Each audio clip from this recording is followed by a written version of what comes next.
के चलेंगे तो प्रभु को याद करके चलते हैं, गुरु को सर पे सवार रखते हैं तो सारे विघ्न खत्म हो जाता है। साफ साफ कहा कि गुरु को सर पर रखिए, चलिए आज्ञा है। कहे कबीरता दास के 3 लोक है नहीं, तीनों लोक के कर्ता करे से ना हुए और गुरु करे से हुए। तो गुरु पर भरोसा, गुरु पर विश्वास अगर हो गया तो फिर कोई विघ्न बाधा नहीं आता। लेकिन पहले बहुत महात्माओं को बहुत तकलीफ हुआ, क्योंकि ये काल का देश है। ये जितना यहाँ झूठ प्रेम गलत काम आप करेंगे उतने आपको सहयोग मिलेगा, लेकिन जहां सत्य पर चलेंगे वहां आपको बहुत कठिनाई का सामना करना पड़ेगा। आप देखिए ये राजा हरिश्चंद्र को जब सत्य रास्ता अपना लिया तो कितना कष्ट हो गया, पूरा धन संपत्ति गायब हो गया। फिर बेटा मर गया, पत्नी को बेच देना पड़ा और अपने को बीत जाना पड़ा। तो सत्य मार्ग बड़ा कठिन होता है, बिना गुरु की कृपा का ये नहीं हो सकता। तो ये मालिक की बहुत बड़ी कृपा है इस गांव पर भी, हम सब प्रेमियों पर भी, ये सत्संग कार्यक्रम हो रहा है। प्रेमियों, ये आत्मा यहां का नहीं है। जब ये धरती नहीं था, आकाश नहीं था, कोई लोक नहीं थे, यानी विश्व में कोई देश ही नहीं था, यहां तक कि आकाश भी धरती भी नहीं था, तब हम लोग कहां थे? गुरु महाराज ने कहा कि कुछ नहीं, ये सब कुछ नहीं था। तो आत्मा कहां थी? अपने उस मालिक के पास, अपने प्रभु के पास, अपने उस स्वामी के पास। कहा? रामचरितमानस में साफ साफ गोस्वामी जी महाराज ने लिखा, एक अनिह अनामा अज सजदानंद प्रभु धामा। कहते एक है, अनि है, अनाम है,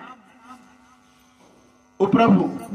वही ये आत्मा उनके पास थी, लेकिन काल ने बहुत मेहनत किया, बहुत तपस्या किया, बहुत साधना किया, और तपस्या इतना उस अनामी महापुरुष को किया कि अनामी महापुरुष प्रसन्न हो गए और हम जीवात्माओं को दे दिया। और जीवात्मा को लाने के पहले 5 मसाला उन्होंने लाया, चित जल पावक गगन समीरा, 5 तत्व ये अधम शरीरा। 5 तत्व इस लोक में लाए और 5 तत्व से मृत्यु लोक बना दिया। अग्नि, वायु, आकाश, जल, पृथ्वी, ये 5 से निर्माण कर लिया। अब जब निर्माण हो गया फिर अखंड साधना किया, और साधना करके प्रेमियों जब वो मालिक फिर खुश हुए, कहे कि अब क्या चाहिए? कहा कि मैंने तो लोगों का निर्माण कर दिया, लेकिन वहां राज किस पर करेंगे, इसलिए कुछ जीवात्मा को दे दीजिए। तो उन्होंने थोड़ा सा जीवात्मा को दे दिए, जिसमें हम सब प्रेमी यहां आ गए। और यहां आकर के अब यहां फंस गए। तो पहले फंसावट नहीं था, पहले कोई फंसावट नहीं, आत्मा पर कोई दाग नहीं था, कोई पाप पुण्य बना ही नहीं था। पहले पहले जब आत्मा यहां आई तो क्या था? सतयुग था। सतयुग जोगी सब विज्ञानी, अब करे हरि ध्यान करे भव परानी। सतयुग में सभी लोग ध्यान कर करके उस मालिक के घर चले गए। सतयुग जोगी सब विज्ञानी, विज्ञानी मतलब सबके आंख खुले थे। पहले पाप पुण्य थे नहीं, पहले पहले आए सब पुण्यात्मा थे, सबके सब 1 लाख वर्ष उम्र था सतयुग में। 1 लाख वर्ष इस धरती पर साधना किया उस मालिक का, और जैसे 1 लाख वर्ष हुआ कि कहां चले गए? सब अपने अपने जीवात्मा अपने लोक में, अपने धाम में चले। तो फिर ये खाली हो गया, फिर मृत्यु लोक खाली हो गया। जब मृत्यु लोक खाली हो गया तो काल भगवान फिर कहे कि भाई अब तो किस पर राज्य करे, सबके सब तो चले गए। तो क्या हुआ? फिर अखंड साधना किया। तो जब अखंड साधना किया तो फिर मालिक प्रसन्न हो गए। कहा कि अब क्यों साधना कर रहे हो, अब क्यों याद कर रहे हो? तो कहा कि इसलिए याद कर रहे हैं कि जो भी जीवात्माएं गई थी यहां से सब वापिस आ गई, सब के सब चले आए यहां वापस। तो कहे कि अच्छा तो क्या चाहते हो? कहा कि एक बार और दे दीजिए आप, एक बार। एक बूंद सिंधु बन बैठा, भरम का जाल पसारा संतो, ये न देश हमारा, हम तो हैं अमर लोक के वासी, तीन लोक से न्यारा। कहा कि वहां से एक बूंद, जैसे लोटा में आप पानी या तालाब में हाथ लगाते तो ऐसे करते तो बूंद गिरता है, हाँ? तो बस उतना ही बूंद का ये पूरा वर्ल्ड बन गया। आप बताइए कि वो कितना होगा? एक बूंद सिंधु बन बैठा, ये पूरा वर्ल्ड बन गया। कहा? उस प्रभु का, अनामी महापुरुष का जो लोक है, वहां का एक क्या है? एक बूंद है मृत्यु लोक, एक बूंद। अब वही सिंध बन गया। भरम का जाल पसारा संतो, ये न देश हमारा। अब भरम का जाल पसारा, कैसे पसारा? अब दोबारा जब जीवात्मा को लाया प्रेमियों, तो पहले किस लोक में डाला बोलिए? सब सत्संगी, यहाँ तो सब सत्संगी लोग हैं, इसलिए सत्संग का, सत्संगियों के लिए सत्संग हो रहा है। अब सब लोग बुलाइए। पहला जीवात्मा को किस लोक में डाला? कारण लोक में। कितने तत्वों का है? 5 तत्वों का है, रूप रस गंध शब्द स्पर्श। अब उसके नीचे लाया तो तीसरा लोक बनाया, वो कौन लोक है? सूक्ष्म लोक है। कितने तत्वों का है? 9 तत्वों का है। कौन कौन? ये 5 विषय और 4 विकार, मन बुद्धि चित्त अहंकार। तो 5 विषय और 4 विकार, 9 सूक्ष्म लोक हो गया।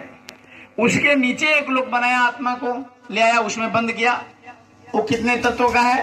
वो 17 तत्वों का है। कौन लोक है? लिंग लोक है, जहां देवी देवता रहते। अब 17 तत्वों के लिंग लोक में जीवात्मा को डाला, वहां पता नहीं कितने 50,000 वर्ष जीवात्मा को रखा। फिर जब महात्मा वहां देखा तो सब वर्णन किया उन्होंने। कहा कि जब लिंग लोक से नीचे उतारा गया जीवात्मा को, तो सीधे दोनों भावों के बीच में, इसी मृत्यु लोक में मानव शरीर के अंदर डाल दिया। दोनों भावों के बीच में, यहां चाहे जो भी जीव हो, सभी जीवों को जीवात्मा कहां डाला गया? दोनों आंखों के मध्य भाग में। जितने भी जीव इस दुनिया में हैं, सब को कितने आंख है?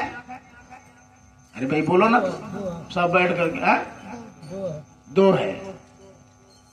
एक आंख वाले जीव परमात्मा ने पैदा ही नहीं किया, चाहे मक्खी हो, कुछ भी हो, उसको कितने आंख बनाए? 2 आंख बनाए। और दोनों आंखों के बीच में इस बोल रही आत्मा को डाल दिया। अब दोनों आत्मा को दोनों आंखों के बीच में डाल दिया। अब उसी में जीवात्मा को बैठा दिया और उसके चारों तरफ क्या किया?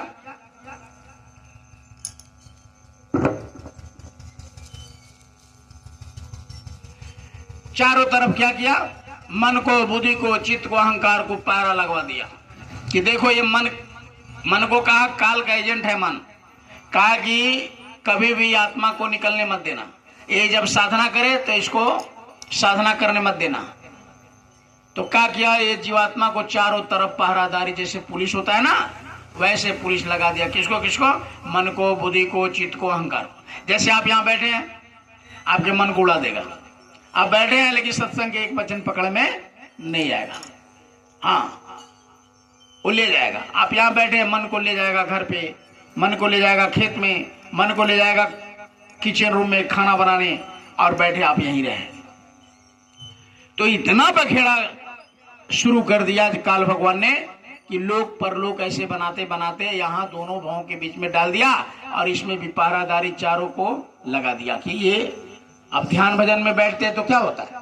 चित्त खराब हो जाता है, बुद्धि खराब हो जाता है, मन इधर से उधर हिला डोला देता है, तो हम इकट्ठा नहीं होते हैं, मन एकाग्र नहीं होता। और जब तक मन एकाग्र नहीं होगा, शरीर एकाग्र नहीं होगा, जीवात्मा एकाग्र नहीं होगा, तब तक वो शब्द, वो भगवान का आवाज नहीं मिलेगा। कहा ना, तन स्थिर मन स्थिर, सूरत निरत थिर हुए।